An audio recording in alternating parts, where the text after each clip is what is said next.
বিসমিল্লাহির রহমানির রহিম। আমি প্রফেসর ফারুক আহমেদ, বিভাগীয় প্রধান, মেডিসিন বিভাগ এবং vice principal, Dhaka medical college. আমি আমার YouTube channel Math Talks with professor Faruk, এই চ্যানেলটিতে আপনাদেরকে স্বাগত জানাচ্ছি। আজকে যে প্রসঙ্গে কথাবার্তা বলতে চাচ্ছি সেটা হলো, প্রাইভেট চেম্বারে যখন আপনি যাবেন একটি রুগীকে নিয়ে, তখন কর্তব্যরত অথবা যে চেম্বারে গেলেন সেই বিশেষজ্ঞ ডাক্তার বা ডাক্তারের সাথে আপনার কি ধরনের উপস্থাপনা, আপনার পক্ষ থেকে কতটুকু করণীয় বর্জনীয় তা নিয়ে কথাবার্তা বলবো। আপনারা যদি এই চ্যানেলে প্রথম হয়ে থাকেন তাহলে আপনাদেরকে অনুরোধ করব এই চ্যানেলটিকে একটু সাবস্ক্রাইব করে রাখবেন, পরবর্তী ভিডিওগুলি যেন সহজে আপনি পেতে পারেন। সম্মানিত শ্রোতাবৃন্দ, চেম্বারে যখন গেলেন, যাওয়ার সময় কতগুলো জিনিস বর্জন করা উচিত। সেগুলির ভিতরে অন্যতম হলো আপনি যখন ঢুকবেন অতিরিক্ত অ্যাটেন্ডেন্ট হয়ে ঢুকবেন না। একজন রোগীর সাথে একজন অ্যাটেন্ডেন্টই যথেষ্ট। যদি রোগী অতিশয় দুর্বল হয়ে থাকেন, তাকে সাহায্য করার জন্য একাধিক লোক লাগে, তাহলে ডাক্তারের অ্যাটেন্ডেন্সের সহায়তা নেবেন, অথবা আপনার সাথে আরেকজন, সর্বোচ্চ দুজন অ্যাটেন্ডেন্ট নিয়ে ঢুকবেন।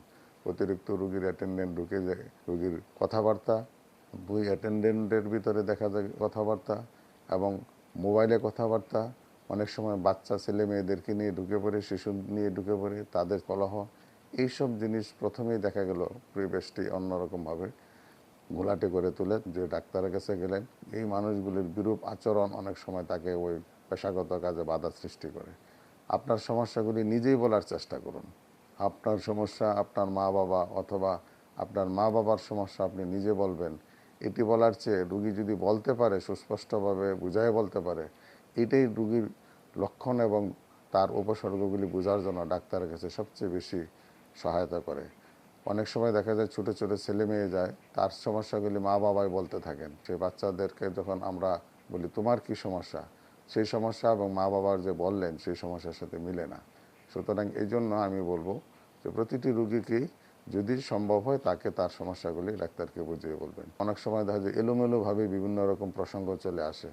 যেমন একটি কথা, এখন যে সমস্যা সেটা সমস্যাটা না বলে 10 বছর 5 বছর আগে কি হয়েছিল সেইগুলি নিয়ে প্রথম থেকে আলোচনা শুরু হয়ে যায়। সুতরাং এগুলি আমরা পরিহার করব।